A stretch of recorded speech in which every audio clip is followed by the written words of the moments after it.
toda a humanidade existe em um pensamento, existe em uma realidade, existe em uma filosofia. Você pode até achar que é seu, mas não é. Cultura nenhuma é neutra. Preste atenção, quando nós falamos assim, olha aquele rapaz, ele tem o cabelo ruim.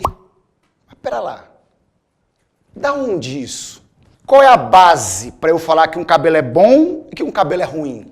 O que é um shampoo para cabelos normais? O que é um cabelo anormal? Isso é uma cultura opressora e racista. Um pensamento, é uma ideologia.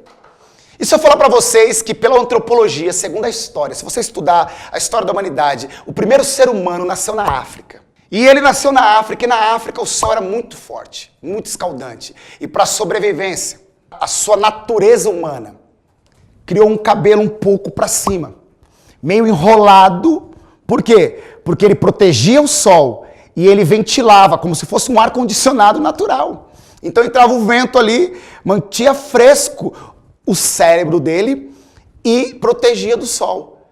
Então isso que a sociedade chama de cabelo ruim foi o que preservou a espécie.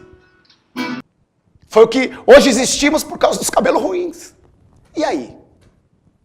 E aí quando o povo começa a migrar para a Europa, lá o vento gelado, continente europeu mais frio, gelado, se ele continuasse com aquele cabelo, o vento ia entrar ali gelado, ia congelar. Então o cabelo desceu para proteger as orelhas, desceu e ficou liso.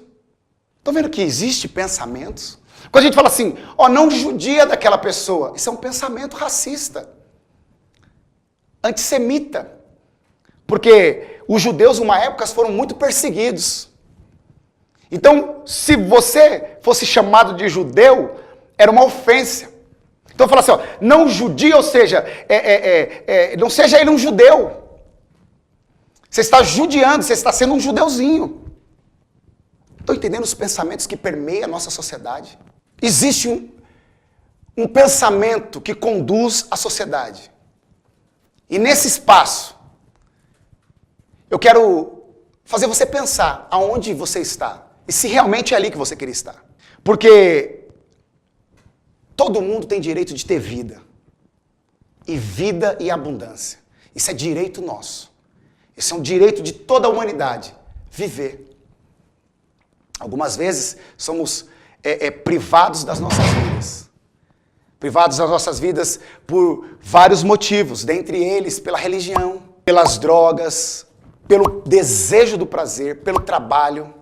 A gente vive como se segunda a quinta-feira fosse o martírio. E chegou, não vê a hora de chegar sexta-feira. Fica contando no relógio. Pra quê? Pra sair pro happy hour, tomar uma cerveja, fumar um baseado, cheirar uma farinha. Cara, essa é a ideia. Porque agora eu vou curtir. Agora eu vou viver. E aí curte sexta, sábado, domingo, aí já começa a ficar triste. E segundo pesquisas e estudos, o dia que tem maior número de infartos são na segunda-feira. Porque a pessoa vai voltar para aquele martírio dela. Voltar para aquele, meu Deus, tem que trabalhar de novo. Não. Segunda-feira tem que ser o dia que você está feliz, porque você vai lá fazer aquilo pelo qual você existe. Pelo qual você foi chamado. Mas se eu não compreender, se eu não entender qual é o meu lugar, aonde eu existo, qual é a filosofia que rege a minha vida, se eu não entender isso, eu vou ser conduzido por alguém. Eu vou ser levado por uma ideologia. Eu vou ser levado por uma filosofia que muitas vezes eu não acredito, mas eu vivo. Olha que interessante. A nossa programação é assim. Quando nós éramos pequenos, falaram para nós que existia um bom velhinho de roupa vermelha, com um saco cheio de brinquedo, com umas renas e um carrinho e trazia brinquedo para nós. O Papai Noel. E as crianças acreditavam nele. Só que chegou uma idade que falaram, é mentira. Também falaram que tinha um coelhinho que botava ovo de chocolate. O coelho da Páscoa. E a gente acreditou também no coelho da Páscoa. Eu acreditei no homem do saco, na mula sem cabeça, no saci pererê e um monte de coisa que contaram pra mim. E depois falaram, é tudo mentira. Só que eu continuo vivendo como se fosse verdade.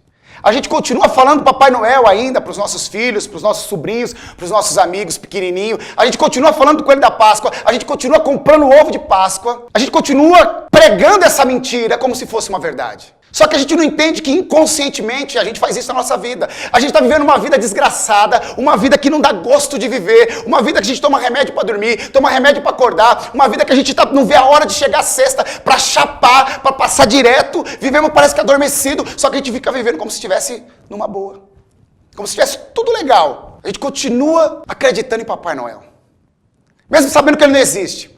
A gente continua vivendo a nossa vida, mesmo sabendo que ela não funciona, mesmo sabendo que ela não dá certo, mesmo sabendo que, meu Deus, a gente fica sobrevivendo. E aí, eu consigo fugir dela, anestesiado. Então eu vou fumar maconha, eu vou cheirar cocaína, eu vou fumar crack, virar em sexo, vou fazer sexo o dia inteiro. Cara, eu preciso fugir disso. E aí eu não conduzo a minha vida, eu sobrevivo e o sistema me leva. A nossa ideia aqui é trazer pensamentos, é fomentar pensamentos, porque um dia minha vida mudou.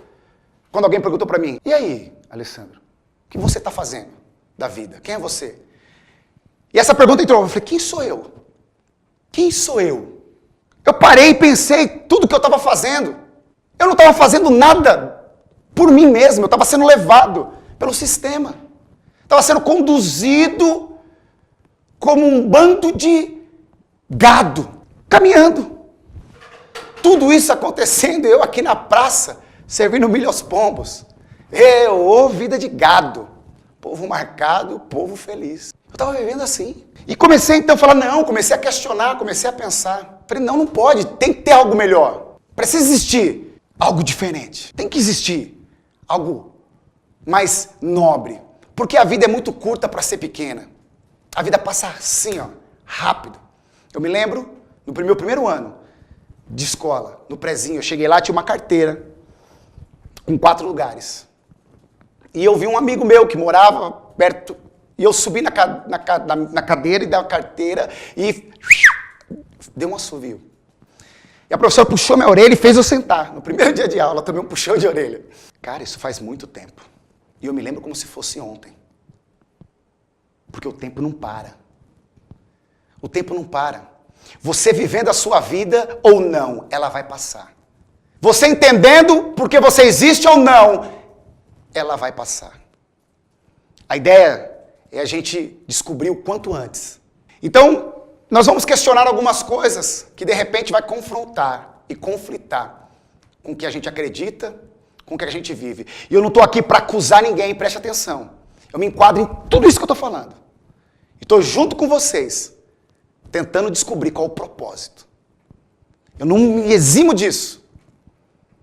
Mas eu gostaria de que, se você desejasse, se você for assistir esse nosso canal, for participar, for interagir, for mandar uma mensagem, que você fizesse assim, formatasse tudo que você tem. Formate. Deixa do lado. E vamos ouvir agora, vamos começar a pensar junto. E o que for bom depois, daqui, você retém. O que for ruim, joga fora. Vamos caminhar com o que é bom. Porque existe uma formatação, existe uma cosmovisão. Você acreditando ou não, você crendo ou não, você caminha sobre uma filosofia, uma ideologia, um ideal. Seu ou de outra pessoa.